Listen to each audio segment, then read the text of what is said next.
Unastahili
Naomba tufungue kitabu cha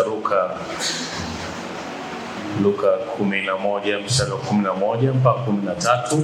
Luka sura ya 11 mstari wa 11 mpaka 13. Ndio. Maana ni yupi kwenu aliye baba ambaye mwanawe akimwomba mkate ndio atampa jiwe au samaki? Akimwomba mkate atampa jiwe, au akiomba samaki atampa nini? Badala ya samaki atampa nyoka.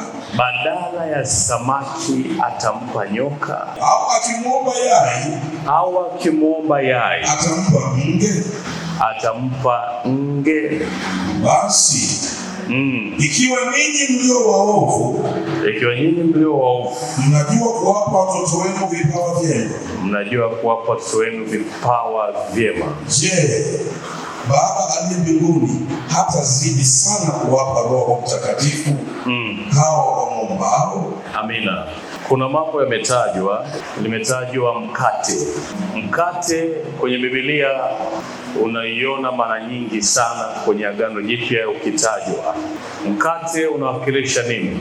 Mkate unawakilisha riziki ya kila siku na riziki ya mtu. Riziki inaweza isiwe chakula, lakini riziki ni kile ambacho kinachohitajika ndani ya mtu. Tunasema riziki.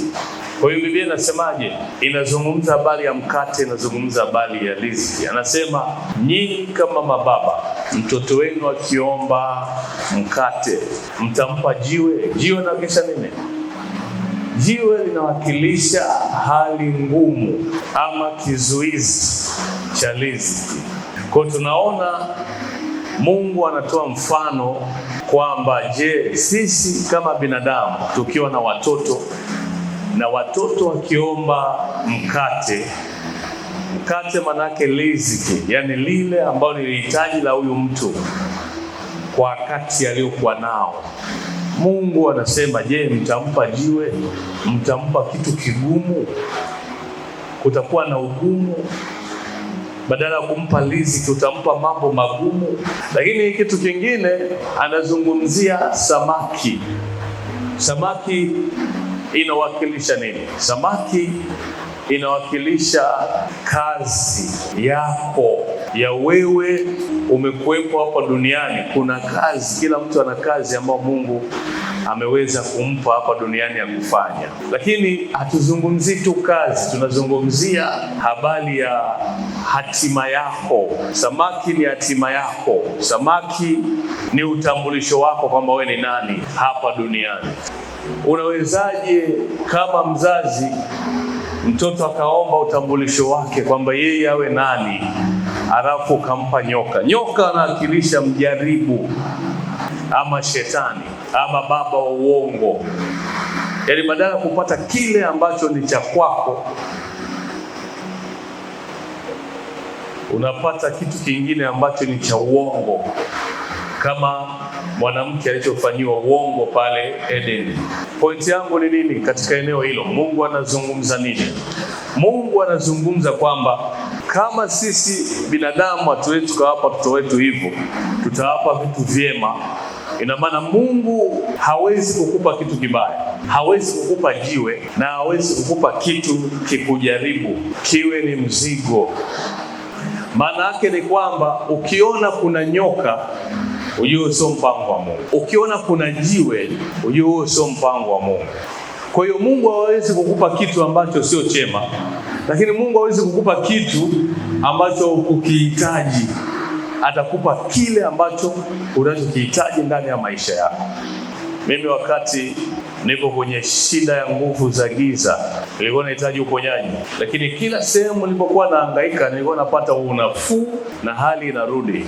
Unafuu ulikuwa hauzidi miezi miwili, hali inakuwa ni ile ile, bado nipo kwenye shida zile zile. Lakini hapo nishapitishwa kwa waganga, nishapitishwa kwa mashehe kunisomea dua ili nipone, na hali endelea kuwa mbaya mpaka ilipofika miaka 4 nateseka. Ilipofika 98 ndio neema ya Mungu ikaingia ndani yangu, na nikaona kitu kimeondoka kikubwa juu yangu, kimeniachia. Kilivyoniachia, hapakuwepo tena na mazingira mengine tena ya shida mpaka leo. Sema amina. Kwa Mungu anafanya kitu kinakuwa perfect. Na ukiona kuna vitu havisimami, ujue kuna tatizo. Mungu anafanya kitu ambacho kile unachokihitaji. Unajua tunasema ngoja nilipokea hili, labda ndo mapenzi yake. Mtu anashuhudia anasema nimepata kazi lakini naona kama najisikiza. Hiyo sio ya Mungu. Mungu hawezi kukupa kazi ya kujisikiza. Mungu atakupa kazi, anakupa kazi ya baraka. Mungu atakupa kazi ya amani. Mungu atakupa kazi ya furaha yako. Hawezi kukupa kitu cha kujisikiza. Sema amina. Kwa hiyo tunaanza kuona kwamba jinsi gani ambavyo Mungu anachokihitaji sio kile tunavyofikiria. Mungu hawezi kutupa kile kinachopatikana. Mungu anakupa kile unachokihitaji. Lakini sisi tunapata kile kinachopatikana, na tunasema kwamba hata kwa hiki tunafanyaje? Tunashukuru. Si ndio? Lakini sio mpango wa Mungu kwamba hata kwa hiki tunashukuru. Hapana. Tunakihitaji, tunaitakiwa tukipate kile ambacho tunachokihitaji, ambacho cha amani yetu, ambacho cha furaha yetu. Kwa sababu gani? Mungu hajatuweka hapa duniani kwa hasira. Nakumbuka maisha ya zamani, miaka ya nyuma huko, tukiwa wadogo, tulikuwa tunaona walokole wana ibada za nyumba kwa nyumba usiku. Tukianza kusikia wanaomba, tulikuwa tunachukua mawe, tunaanza kuyarusha juu ya bati. Penicho Muislamu, wakati mwingine hata kwenye madirisha tulikuwa tunachungulia tuangalie, wakianza kulia tu tunaenda kuangalia nani anayelia pale. Walokole wa sasa hivi hawalii, wa zamani walikuwa wanalia jamani. Wa miaka 90 na walikuwa wanalia. Yaani kiingia kwenye maombi tu ni machozi. Lakini nilifuatilia sana kwenye utafiti, nimegundua kwamba walokole wa zamani walikuwa na uchungu sana. Walikuwa na uchungu kwa sababu pia maisha yao yalikuwa magumu sana kuliko sasa hivi. Kwa nini? Kwa sababu walikuwa wanafundishwa mambo tu Yesu anarudi. Kwa hiyo wao wanafikiria Yesu kurudi kuliko kitu chochote. Kwa hiyo mambo yalikuwa magumu sana. Baba mlokole ameokoka, mama ameokoka. Mama anaanza kumwambia baba, sukari imeisha. Badala kuzungumza kwamba sina hela au nifanyaje, anaingia kwenye maombi. Anza kuomba sasa, Bwana angalia mjaribu ameshanijia sasa hivi. Anaulizia sukari wakati sina hela.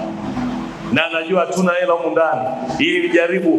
Kwa nini? Kwa sababu kulikuwa na mazingira ambayo watu waliacha maisha yale ya mwengu kushughulikia, na walikuwa wanashughulikia mambo ya rohoni tu. Nikikumbuka 99 Tukiwa tumeokoka tu kanisani Mbeya. Niliokokea Mbeya. Ulipofika mwaka 2000 tukaambiwa bwana, laptop zote, kompyuta zote, vitu vyote vina stock. Na inawezekana ikawa ndo mwisho wa dunia. Mwaka 2000 kwa mwisho wa dunia. Na tulikuwa tunaona watu wengi walikuwa mahubiri ya kipindi hicho ilikuwa ni toba tu. Toba. Na tulikuwa tunajiandaa. Na hapo mimi nina wokovu wa miaka karibu 2 tu. Mmoja na nimeokoka 98. Sasa bahati mbaya siku moja usiku tukapata pale Mbeya mjini tetemeko bwana la ardhi. Na ilikuwa ndio inaingia sasa hiyo mwaka 2000 ndio inaenda. Yaani watu washajua kwamba hapa tayari mwisho. Watu walilia. Wengine wasema Bwana umeniacha. Sasa wengine tukatoka usiku tukaenda kanisani tuangalie kwamba imekuwaje, labda inawezekana tunatakiwa tukutanike kwa kanisani ndio tunyakuliwa hapo. Tukatoka kwenda kanisani, nikawakuta watu washatangulia kanisani wanalia na kuomba. Wanahisi wameachwa. Lakini baadaye kumekucha ndio tumepewa taarifa ni tetemeko la ardhi. Wala sio mwisho wa dunia, wala Yesu hajaja. Kwa hiyo Mungu hakupi kile ambacho kimepatikana. Mungu anakupa kile unachostahili. Mara nyingi tunamshukuru Mungu kwa vile vinavyopatikana. Na wakati mwingine vinavyopatikana havitoki kwa Mungu. Wakati mwingine vinatoka kwa nyoka. Dada mmoja alikuwa naomba naye kwa ajili ya habari ya ndoa, uchumba na ndoa. Anambia tumishi muombee huyu ili tufike. Nikamwambia vipi, unaonaje? Ndani yako unasikia upendo. Anasema sisikii chochote, lakini Mungu anavyofanya afanye tu yeye anavyotaka. Kwa sababu nishachoka kaa peke yangu. Sasa hilo jambo tu ulivyoongea hapo shida. Kwa sababu najua kabisa hapa utakapoingia hapo baadaye unatamani utoke. Na unasema unajua mimi tu basi, unajua sikukupenda, ila basi usitokea vipi. Ndio haya mambo yanatokea. Kwa hiyo Mungu akupe kile kinachopatikana. Mungu anakupa kile ambacho unachostahili. Kwa nini? Hakutuweka kwa hasira. Hem, tuangalie neno la Mungu. Wathesalonike wa kwanza 5:9. Naomba nitaishia kwenye neno hapo. Wathesalonike wa kwanza 5:9. Kwa kuwa Mungu hakutuweka kwa hasira yake. Kwa kuwa Mungu hakutuweka kwa hasira yake. Bali tupate wokovu. Bali tupate nini? Wokovu. Kwa Bwana wetu Yesu. Kwa Bwana wetu Yesu. Hakutuweka kwa nini? Kwa hasira. Lakini alituacha tu miaka yote inaenda inarudi ili tupate wokovu. Sasa Mungu akupe kitu kwa hasira kwamba basi sasa Mungu mwenyewe ameamua hivi. Kwa hiyo itakuwaje? Mungu hajakuweka kwa hasira. Kwa hiyo hatupo kwa hasira. Ila Mungu ametuweka kwa kusudi. Mwambie jirani yako upo kwa ajili ya kusudi la Mungu. Wala upo kwa hasira. Hautaki uishi kwa kutia huruma. Sasa wengine unaishi kwa kutia huruma. Na Mungu hataki mtu anayeishi kwa kutia huruma. Usiishi kwa kutia huruma. Ishi kwa ujasiri kwamba ninaye Mungu aliye hai. Kama una Mungu sawa, lakini kama una Mungu huwezi kuishi kwa kutia huruma. Sema amina. Usiishi kwa kutia huruma. Usiishi kwa kuangalia wengine. Hivi watu wananiangalia hali yangu kweli? Hivi wanaiona hali yangu kweli? Usiishi hivyo. Ishi kwa ujasiri kama una Mungu wa Ibrahimu, Isaka na Yakobo. Labda una Mungu mwingine, lakini kama una Mungu aliye hai, kwa nini uishi kwa kutia huruma? Kwamba sisi tunaye Mungu, haijalishi kuna mazingira gani ambayo tunayopitia. Lakini tunaye Mungu. Tunaye Mungu. Nilipookoka, nilikuwa bado nipo shule. Kwa hiyo sasa na watu ambao wanatakiwa nipe ada, ninatakiwa niwafuate niwaambie bajeti yote. Nitakiwa nitoke hapa niende nyumbani kwa baba wadogo na mashangazi niwaambie vitu vinavyotakiwa. Nimefika huko Yaani kwanza kuna roho tu ile ambayo kama washajua huyu kwamba kuna kitu gani kinachoendelea ndani ya maisha yake. Nimefika tu, ilikuwa sio kawaida. Nimefika Zanzibar, naona nakosa kibali kwa kila mtu, kabla hata sijaeleza mambo yangu, lakini kila mtu akiniona hivi aniangalie vizuri, nakosa kibali. Na kwa mara ya kwanza nilirudi, hata 100 sina, lakini nilirudi na maisha yaliweza kuendelea. Ningesema huyu Mungu gani sasa? Mbona hivi? Mbona naanza kupata tabu hivi? Mbona napata shida? Mbona nakataliwa? Lakini Mungu aliweza kuwa upande wangu, wala sikuishia hapo, niliendelea. Kwa hiyo tunaanza kuona, tunaanza kuhesabu mambo yanayotokea. Tunaona kwamba kwa nini hivi? Kwa nini hivi? Kwa nini hivi? Kwa nini haya? Mungu mbona anisikii? Mungu sio kama kusikii. Mungu anajua chochote unachokihitaji. Anajua mpaka size ya kiatu unachovaa. Kwa hiyo hatutakiwi tukae tamaa, lakini hatutakiwi tulizike na vitu ambavyo sio vya kwetu. Wanasema unajua kwa kidogo hiki ukishukuru Mungu atafanya kikubwa. Hiko sio cha kwako. Sema hiki sio cha kwangu. Sio kila ambacho tunachotegemea Mungu ajifanyie. Ninahitaji kitu zaidi ya hichi. Mimi sio cha kwangu hichi. Unajua nifanyeje sasa? Unajua nimekaa muda mrefu nifanye. Hizi sio muda. Hizi ni kwamba Mungu hawezi kukupa kitu ambacho haustahili. Mungu atakupa kitu ambacho unachostahili. Hawezi kukupa kitu ambacho kitakuletea shida. Hawezi kukupa nyoka. Uanze kulala na nyoka. Hawezi kukupa nyoka. Naomba usimame. Simama pale ulipo. Simama pale ulipo. Ukiwa na Biblia yako. Kitabu cha Mithali, Mithali 3.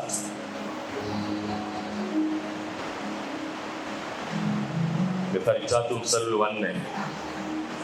Mithali 3 mstari wa 4. Ndivyo utakavyopata kibali. Ndivyo utakavyopata kibali. Na akili nzuri. Na akili nzuri.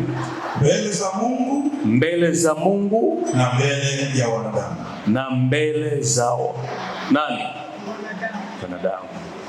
Mbele za Mungu na mbele za wanadamu. Endelea kusoma. Mtumaini Bwana kwa moyo wako wote. Mtumaini Bwana kwa moyo wako wote. Wala usitegemee akili zako mwenyewe. Wala usitegemee akili zako wewe mwenyewe. Katika njia zako zote. Katika njia zako zote. Mkiri yeye. Mkiri yeye. Maana atayanyosha mapito yake. Maana atayanyosha mapito yake. Sema amina.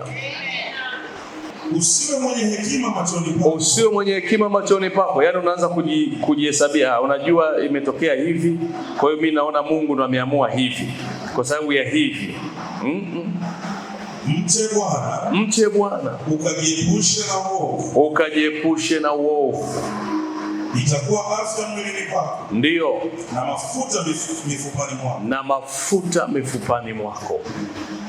Nifuatishe maombi haya. Sema kwa damu ya Yesu. Asante Bwana Yesu kwa ajili ya rehema zako na neema yako juu ya maisha yangu katika jina la Yesu. Asante Bwana Yesu kwa ajili ya rehema zako na neema yako juu ya maisha yangu. Jioni ya leo ninajipatanisha na neema yako na rehema zako kwa damu yako iliyomwagika msalabani. Asante Bwana Yesu kwa ajili ya rehema na neema yako juu ya maisha yangu kwa jina la Yesu. Bwana Yesu, ninaomba rehema zako na neema yako iwe juu ya maisha yangu kwa jina la Yesu. Asante Bwana Yesu kwa ajili ya fadhili zako na wema wako juu ya maisha yangu kwa jina la Yesu. Jioni ya leo sitaweza kupata kile ambacho kilicho mbele yangu, bali nitapata kile ninachostahili juu ya maisha yangu kwa jina la Yesu. Asante Bwana Yesu. Asante Mwokozi kwa ajili ya rehema zako na neema yako katika jina la Yesu.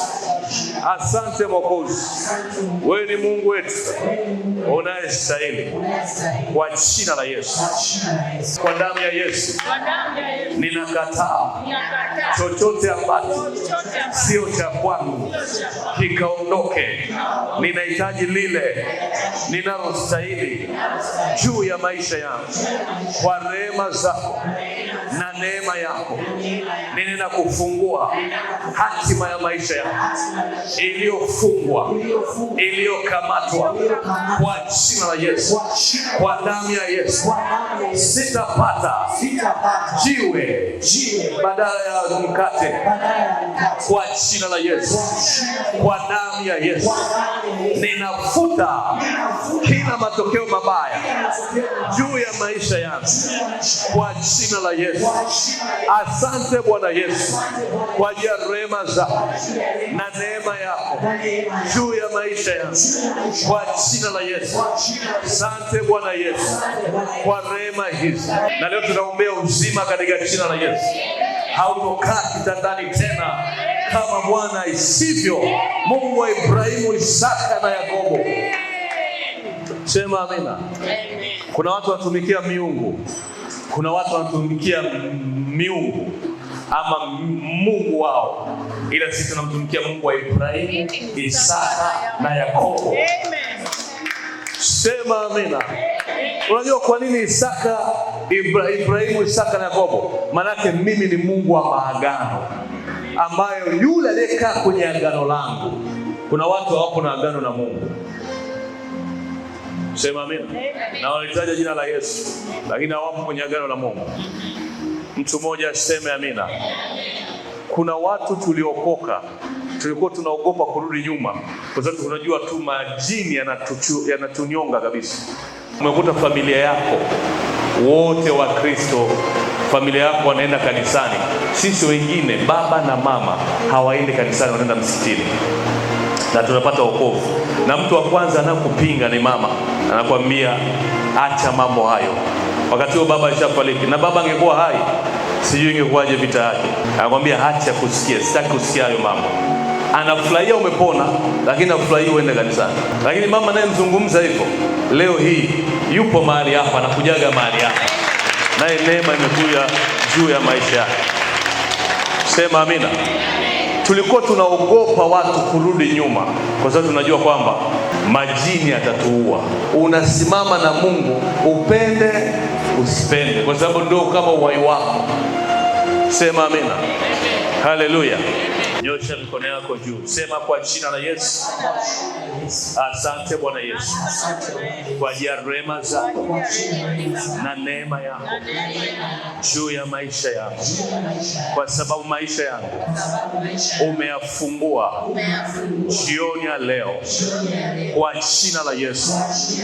Leo hii ninasimama mbele zako, sitapata jiwe kutoka kwako, sitapata nyoka kutoka kwako, kwa sababu wewe ni mwaminifu.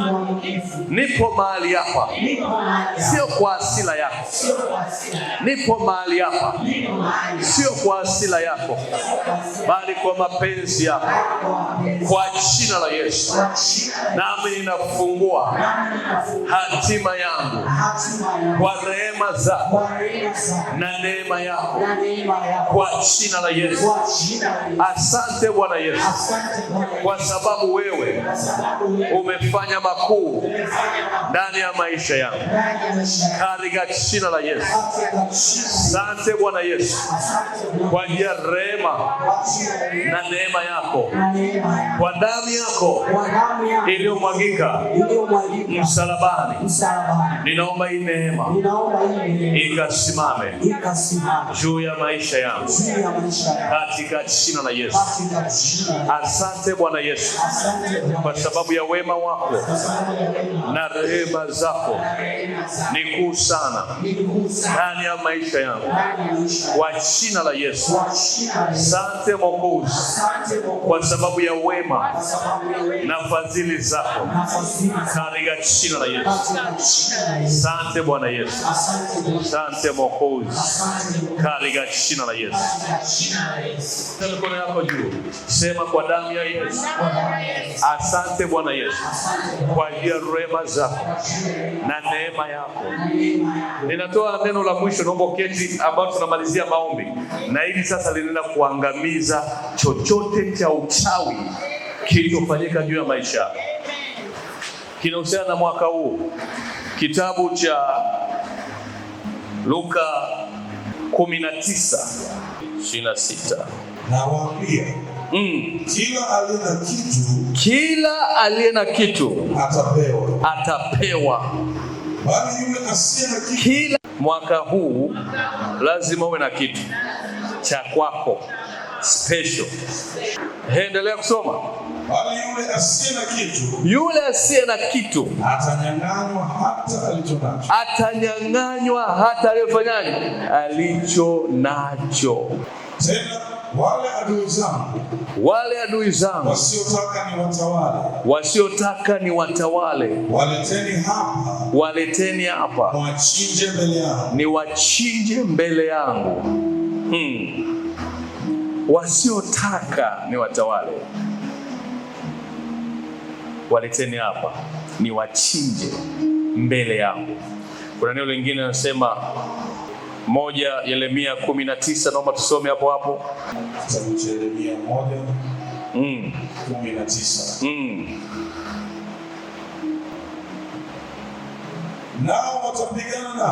Nao watapigana nawe, lakini hawatakushinda. Watapigana nawe lakini hawatakufanyaje? Hawatakushinda. Kwa nini hawatakushinda? Maana mimi nipo pamoja nawe. Sema amina. Mungu anaenda kukupa ushindi kwa sababu yupo pamoja na sisi. Sema amen. Ninaona ushindi ndani ya maisha ya mtu. Ninaona ushindi ndani ya maisha ya mtu. Nifuatishe maombi haya, sema kwa damu ya Yesu. Asante Bwana Yesu kwa ajili ya rehema zako na neema yako juu ya maisha yangu kwa jina la Yesu. Asante Bwana Yesu kwa sababu leo hii umenipa ushindi dhidi ya maadui zangu walionizunguka kwenye ulimwengu wa roho. Leo hii watapigwa na kuanguka mbele yangu wote ambao wanaoniwazia mabaya, wote ambao wanaoniendea kwa waganga wao, wote ambao wanaoniroga njia panda, wote ambao wanaofunga kazi zangu, biashara zangu, waaibishwe, wafedheheshwe mbele yangu, njia zao ziwe utelezi. Ninawapiga kwa upofu, mitego yao ikawanase wao wenyewe, mashimo yao wakatumbukie wao wenyewe, waaibishwe, wafedheheshwe mbele yangu kwa jina la Yesu. Ninawafuta kwenye chuo cha uhai kwa damu ya Yesu. Ninawakamata wao na waganga wao, ninawakamata wao na ilizi zao, ninawakamata wao na agano lao kwa jina la Yesu. Waaibishwe, wafedheheshwe mbele yangu kwa damu ya Yesu, kwa damu ya Yesu. wanaoniwazia mabaya, wanaonifikiria mabaya, walioniwekea mitego yao kwenye hatua zangu, walioshikilia hatua zangu, waliochukua nyayo zangu, waaibishwe, wapeleshwe, waliopeleka majina yangu baharini, walioniendea na kunishtaki kwenye madhabahu zao, kwa miungu yao, kwa manabii wao wa uongo, kwa damu ya Yesu ninawakamata, ninakamata madhabahu za manabii wao wa uongo, ninazivunja kwa jina la Yesu. Ninakamata waganga wao, ninavunja madhabahu za waganga wao, ninakamata madhabahu za mizimu yao, za majini yao, za mashetani yao, za mapepo wao, ninazivunja, waaibishwe, wapeleshwe mbele yangu, waliotamka kwa waganga wao ili nife, nitawazika wao kwa jina la Yesu. Waliorusha magonjwa juu yangu, ninakamata HIV, ninakamata homa zaidi, ninakamata kila kansa, ninakamata kila kisukari walichorusha juu yangu, na kirudisha mara 7 juu yao, juu ya vichwa vyao kwa jina la Yesu.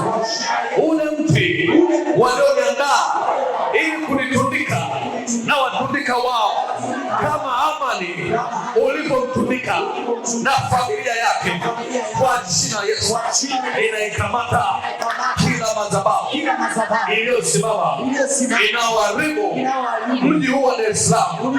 Tunakamata madhabahu za manabii wa uongo, tunakamata madhabahu za mitume wa uongo, tunakamata madhabahu za walimu wa uongo, tunakamata madhabahu za waganga, tunakamata madhabahu za waganga wanaotumia maruani, wanaotumia majini, wanaotumia mapepo, wanaotumia mizimu.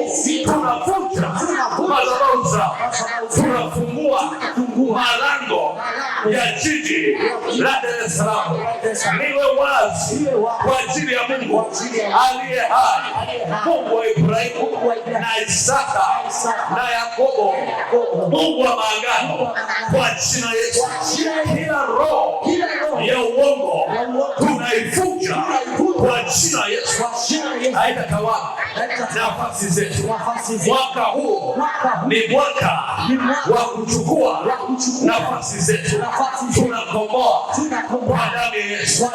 Nakomboa nafasi yangu, nakomboa ndoa yangu, nakomboa uzao wangu, nakomboa tumbo langu halitakuwa tasa kwa jina la Yesu. Nakomboa familia yangu, nakomboa uchumi wangu, nakomboa nyumba yangu, nakomboa biashara yangu, nakomboa kazi yangu, nakomboa mipango yangu, nakomboa maono yangu, nakomboa mipango yangu itafanikiwa kwa jina la Yesu. Sema amen. Chukua sadaka zako, chukua sadaka yako, chukua sadaka yako. Injili ni habari njema. Sema amina. Injili ni habari njema, na tupo hapa duniani kwa sila ya Mungu.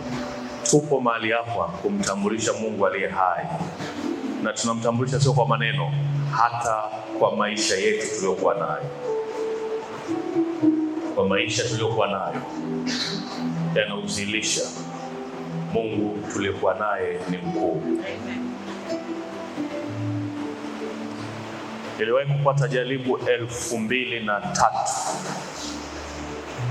nikiwa kwenye wokovu, na jaribu lililonipata lilikuwa ni hasira za watu kwa ajili ya imani yangu.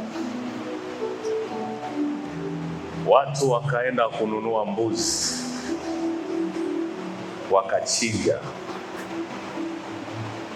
wakasoma Al-Badil, wakachukua na majina yangu. Wakamaliza kusoma wakijua kwamba wakishamaliza tu na mimi huku naanguka. 2003 nilikuwa Dar es Salaam, maeneo ya Keko Magurumbasi.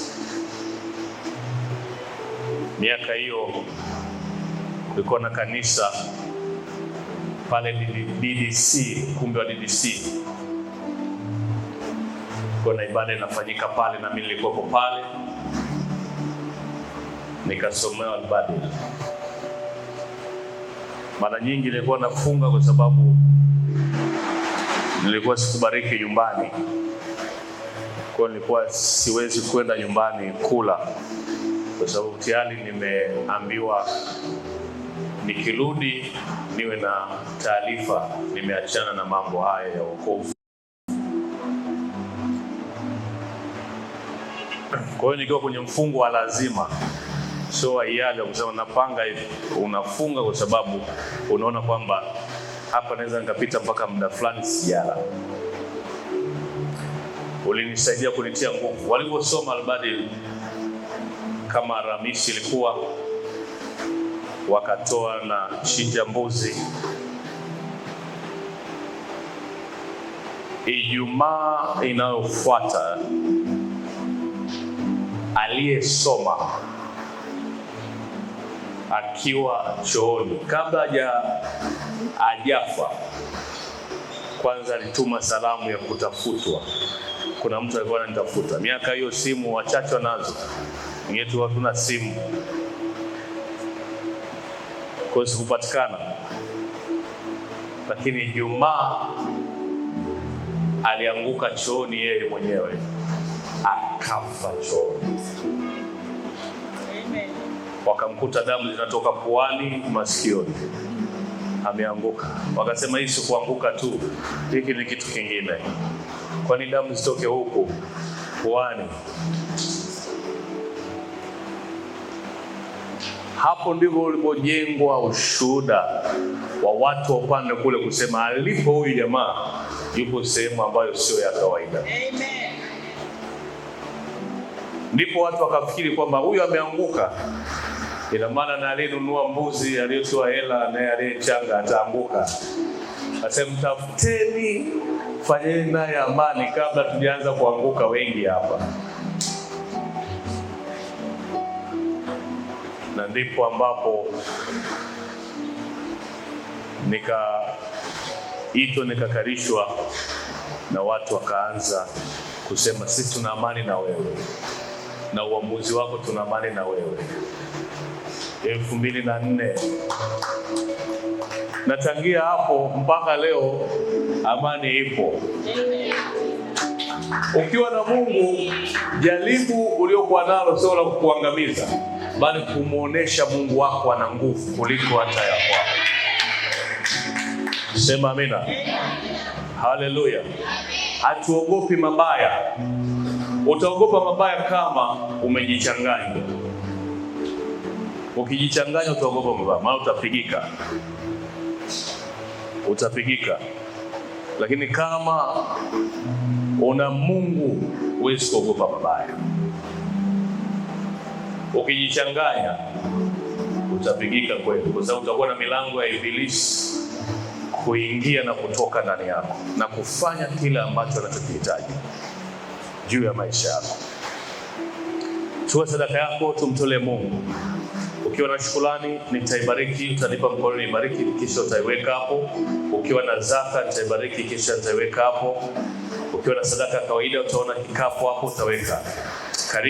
Karibu tumtolee Mungu, alafu tuarishe ibada yetu. Ninaibariki shukurani hii kwa ajili ya maisha yake. Mungu uliye hai, Baba, unaenda kumuinua mwaka huu. Asante kwa ajili yake. Ninabariki zaka, Bwana, ukafungue madirisha ya mbinguni juu ya maisha yake katika jina la Yesu. Amen. Amen. Ninabariki sadaka kwa jina la Yesu Kristo, ikae baraka kwa ajili ya mtoto wako leo kutolea. Ulimwambia Musa tukutolee sadaka kwa moyo wa kupenda, sadaka ya hiari. Tunaibariki katika jina la Yesu. Amen. Simama pale ulipo. Simama pale ulipo.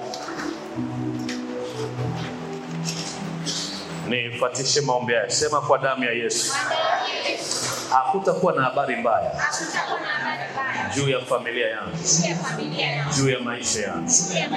Kwa jina la Yesu ninafuta kila habari mbaya, haitasimama kwenye malango ya nyumba yangu, kwa rehema zako na neema yako. Asante Bwana Yesu kwa ajili ya fadhili hizi ambazo Mungu umeziachia juu ya maisha yangu, kwa sababu wewe upo pamoja na mimi. Na leo Bwana, ninasimama kwako katika haki yako, kwa jina la Yesu. Wewe ambao unasema mimi nataka nisimame vizuri na Mungu, njoo hapa mbele. Nasema nataka nisimame vizuri na Mungu. Nimeshuka kiimani, nimeshuka kiroho. Nataka nisimame na Mungu vizuri, ni muone Mungu. Njoo hapa mbele niombe na wewe, ili Bwana akutie roho mpya. Biblia inasema vijana watazimia, lakini wamngojao Bwana watapata nguvu mpya. Kuna wakati unatindikiwa kiimani, kuna wakati unarudi nyuma, kuna wakati mahusiano yako na Mungu yanashuka kutokana na yale unayopitia, lakini kutokana na yale yanayoendelea juu ya maisha yako. Lakini Mungu ni mwaminifu kwetu. Ana uwezo wa kukuuisha ama kukuponya na kuanza upya naye.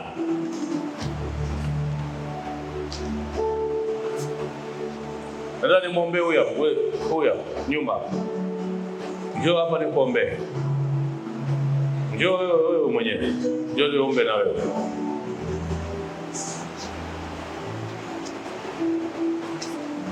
Unaitwa nani? Beni. Beni, unahitaji maombi. Au jijui kama unahitaji maombi? Nani amekuleta hapa? Nani yako huyo? Mwenye nyumba yako. Sasa mwenye nyumba unahitaji maombi. Au hujui? Unahitaji maombi. Sawa. Wazazi wako wako wapi? Kwa sababu ni mwenye nyumba, lakini naona kwamba sio kwa wewe mwenyewe. Wazazi wamefariki. Nataka niombe na wewe, Mungu akusaidie. Sawa, ukae vizuri. Wewe Beni ni mtumishi wa Mungu, lakini bado umeibiwa. Natakiwa Bwana akurudishe kwenye kusudi. Hapo huwezi kujijua, lakini Mungu anataka kurudisha kwenye kusudi. Sawa. Unaenda kanisani Beni? Umesimama? Kwa nini umesimama? Changamoto. Ulikuwa unasali wapi? Pentekoste. Ulikuwa unasali Pentekoste na umesimama kwa ajili ya changamoto. Mungu anakusudi na wewe. Na Mungu anataka umtumikie. Kwa sababu kuna vitu vingi vinakufuatilia. Moja wapo ni roho za mauti ambazo zimesimama kwenye familia. Lakini jambo la pili, kuna roho inayosimama ambayo inataka kukutoa katika mazingira ya kawaida. Yaani usiwe kabisa na ufahamu. Ufahamu wako utoke kabisa. Na ndio maana umekuwa na hali fulani hivi ambao sio kama unajielewa. Unasahau sana vitu. Leo unaweza kaa unafanya vitu hivi, mara mawazo haya, mara kitu hiki, mara hiki, na umekuwa ni mtu ambao unasahau. Na wakati mwingine hujui ufanye nini. Unagaili kila kitu. Unapanga hivi, unaamka asubuhi alafu unagaili. Mungu anataka umtumikie. Wewe peke yako nifuatishe maombi haya. Mkema hivi. Sema ee Bwana Yesu, naomba rehema zako na neema yako juu ya maisha yangu. Uyaponye. Nataka huu ugonjwa utoke ndani yangu kwa jina la Yesu. Na hizi roho ziachie maisha yangu kwa damu ya Yesu. Asante Bwana Yesu kwa ajili ya rehema zako. Bwana Yesu, namleta mikononi mwako. Ninaomba uponyaji wako Bwana, katika jina la Yesu Kristo. Asante Bwana Yesu kwa sababu kusudi lako litasimama kuanzia leo. Roho Mtakatifu Bwana utaongoza maisha yake katika jina la Yesu. Amen. Nifuatishe maombi haya, sema kwa damu ya Yesu. Asante Bwana Yesu kwa ajili ya rehema zako na neema yako juu ya maisha yangu kwa damu ya Yesu. Bwana Yesu, ninahitaji unisimamishe upya katika neema yako na rehema zako juu ya maisha yangu. Bwana Yesu, kuanzia leo nahitaji Roho Mtakatifu ashuke upya ndani ya maisha yangu, aniguse, aniponye, anitengeneze tena kwa rehema zako na neema yako. Asante Bwana Yesu kwa sababu ni mwaminifu juu ya maisha yangu kwa jina la Yesu. Amen. Baba, ninaachia mkono wako na Roho Mtakatifu na kweli yako ikasimame juu yako.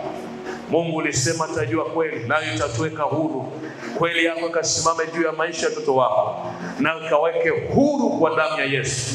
Ninahitaji Baba mkono wako wa Roho Mtakatifu ukaguse na kuatia nguvu katika jina la Yesu. Amen. Pigie Yesu makofi. Naomba uketi. Naomba uketi. Baba, asante kwa ajili ya muda huu. Tulikuja nyumbani mwako, tuliomba uwepo wako usituondoke. Na hivyo uwepo wako nasi.